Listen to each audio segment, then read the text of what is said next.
Hey everybody, Dr. G here, and I think it's time to talk turkey. What are they? Birds. What are their ancient ancestors? Dinosaurs. So, let's talk Tachikaze.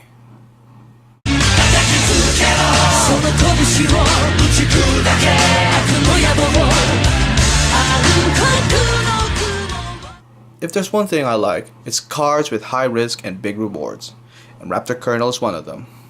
Usually cards that pump themselves up, but minuses is usually a no-no, but you can make it count. If you push your opponent to the edge, then go in for the big finish. And this is what Raptor Colonel can do. So now, let's take a look. When I first made this deck, I was enamored with the idea of running less Vanguards than the normal 7 to 8. How many did I run? Just the 4 Raptor Colonels. I used the same idea for my Magatsu Storm deck, but it ran into some consistency issues. So I changed it up a bit, added these 3 Dark Rexes in there, and I'll get into how that affects this deck. My trigger lineup is as follows: 4 heals, 6 draws, 6 criticals. Now you may ask, why 6 criticals? Shouldn't I be running 8 criticals so I can get my opponent to 5th damage faster? Well, I thought of that, but I also know that because my opponent knows I'm using Raptor Colonel, he'll be deliberately targeting my rear guards. And he knows that I need those for my Raptor Colonel's limit break. So with draw triggers, I can draw into more pieces in order to get to my ideal field in order to use Raptor Colonel skills. Also, extra draws help with the ride chain and also to get into Dark Rex. Of course, being a ride chain deck, you gotta run the 4 Raptor Sergeants. But then you also have 4 Perfect Guards Archbirds. But then you get these 6 cards. You got 4 Winged Dragon Beam Terrors and 2 Winged Dragon Skype Terrors. The Beam Terrors are very important. If they get eaten, you can power up your Colonel, your Rear Guard, or your Dark Rex with 3k power. And it's going to be really important for how this deck works. Skype Tarot I considered taking out before, but having the ability to bounce back to my hand after being eaten, it's good for setting up again next turn or using him as guarding, so it's a pretty nifty card to have. Of course I gotta have the 4 Raptor Captains in here, but then I also run the 4 Vanillas, Mega Rex, and because Beam Tarot is really important, you also gotta have his big brother, Slash Tarot. These 4 cards are really important for this deck, and I'll show you that in a minute. And here we have the main event, Raptor Colonel, run in force. Now, like I said before, I ran this deck with only the Raptor Colonels because I thought it would run the same way as Magatsu. Their ride chain is basically the same, but I guess it doesn't run as well when you misride compared to Magatsu. So I added in this Dark Rex, and you know what? The Dark Rex was a great addition.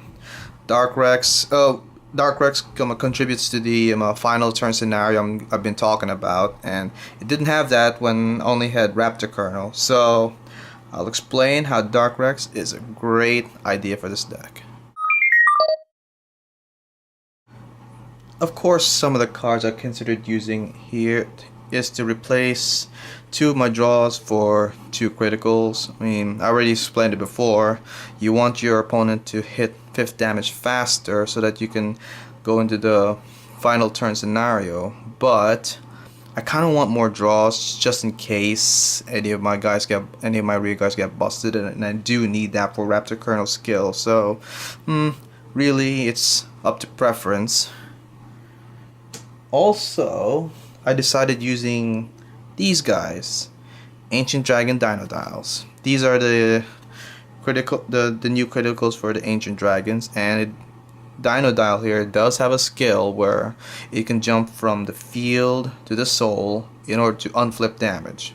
and that's a really useful skill, especially for Raptor Kernel. That thing is counterblast hungry. One other card I considered using was Sonic Nose over Skype Taros. And you know, there's nothing really bad about not using Sonic Nose. It's a great 8K vanilla.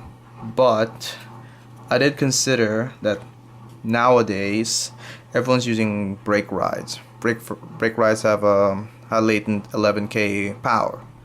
And the cards I have right now can hit that magic 16K just for brake rides. Skype Terra with Megarex 16. Beam Tarot or Raptor Sergeant with Raptor Captain with Slash Tarot, that's also 16. So hitting for 17 or 18 isn't really as useful unless you know for a fact that your entire unless your local runs have a lot of people that use cross rides. So it's also up to preference.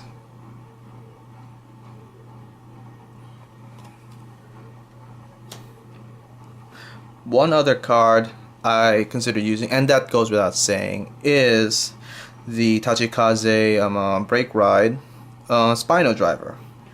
Now, Spino Driver is actually a whole different kind of deck in its own way. I'd probably replace it over these Dark Rexes. I'll probably put four Spino Drivers here over this Dark Rex, and it really adds a little something. I want to get those cards myself and try it out, and maybe I'll do a deck update too for the Spino Driver, so stay tuned for that. I've set up a field here in order to demonstrate how I would like my games to go. Let's just say I'm at around third damage. At around third damage, I would just attack normally. So attack with the Raptor Kernel first against my opponent's Vanguard, and whichever gets, and then attack with my rearguard columns. Whoever gets a trigger, attack my opponent. Then, when you reach fourth damage, that's when you start thinking about going big, and that's where you switch up how you attack your opponent. That's where you first attack with your rearguard column against your opponent. You know, are they going to take that? They're probably going to take that. It's only just one attack. Then they're hoping to get a trigger off of it, so that they can block the Raptor Kernel better. Then Raptor Kernel attacks, and you eat up one row, one column, and give their attack to Raptor Kernel here. So that means at this point they'd have to block more, and then they'll also have to consider the triggers you'll be getting and where the trigger, whoever is getting the trigger. You know, will I put it to my Kernel, or would I put it to Slash Show? Maybe we'll get double triggers. You never know. But then, when they reach that fifth damage, that's when you really change it up. Now, you attack with one first, with one rearguard column against their Vanguard, then another, and then you attack with your Vanguard last. Use a skill and eat some people. You know, probably these two. And really, that puts your opponent in a bind. How are they gonna block that? They're probably gonna use a perfect guard against it, right? Well, what if they don't have one? Well, that means they'd have to block a lot of they'll have to use up a lot of cards in their hand just to block this attack, and they're already at 5th damage, so they have to make sure that they survive long enough. And they also have to consider the fact that since I attacked with Raptor Kernel last, I'll be putting every trigger on my Kernel. Everything. Doesn't matter. Put everything there. I might get lucky and get double triggers, or maybe they don't have enough and they only go for one to pass. The best they could try is a 2 to pass, and that's usually the one that you wouldn't get you would be lucky to get. So they really gotta consider how they're gonna block it, and that's part of my final turn scenario. But then you throw this guy into the mix. You know, this guy puts a wrench into the whole thing. Dark Rex. Use a skill, bind him, give power to the Mega Rex here. Right? Mega Rex, do the whole thing. Attack the Vanguard. Use Colonel skill, eat these guys, and go through the whole thing. But then they also gotta consider the fact that with Dark Rex, I could just use a skill if my attack didn't hit. Come in there, eat my guys, and I have another Vanguard to attack with a chance of triggers too. And also, considering the fact that I saved my attack in order to use these slash terrors, in order for my Dark Rex, it's now at 16. So they got a 16 guy attacking their Vanguard with triggers coming, and as you can see, 16 magic numbers against 11k Vanguards. This deck is actually a little more forgiving when it comes to not having a field in order to get that final turn scenario. Let's say we got this. We got no good boosters for our Vanguard and Rearguard here. The most obvious solution to all of us is to put some triggers back there. But we can be a bit more creative, right? Put some grade 2s or grade 3s back there. No? You got slash tarot, attack their 9k, or maybe you bind a Dark Rex and give it to slash tarot so it can attack the Vanguard. Then when Raptor Colonel attacks, use the limit break, eat these guys. These guys are already 10k each anyway, so they'll make Raptor Colonel 31k. And really, when you're doing that, it doesn't really even need a booster when you're doing that. You know, be creative in how you eat some of your units, you know? Like maybe you have a Beam Tarot back there that you want to save for Dark Rex, right? I mean, you don't.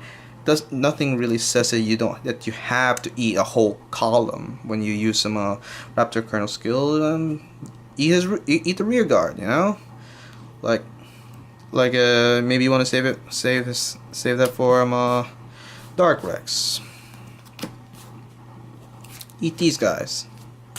Then when Dark Rex, and if your attack misses and you ride Dark Rex, eat these guys. Become 19k, and all the other triggers that comes with it. You know, it's a big threat. So try to be a little bit more creative how you eat your units. Now you don't have to go like one whole column. You just eat those guys. Maybe you have lots of boosters in your hand, so you can manage to eat these guys, or you have a lot of grade 2s in here, so you could eat these guys, you know. And then when you do that, you can concentrate all the aggression to your Vanguard. You don't have to worry about your rear guards because you already have a whole bunch of grade 2s in your hand. So when you start seeing it, you'll start to know exactly how to attack and how to eat your own units.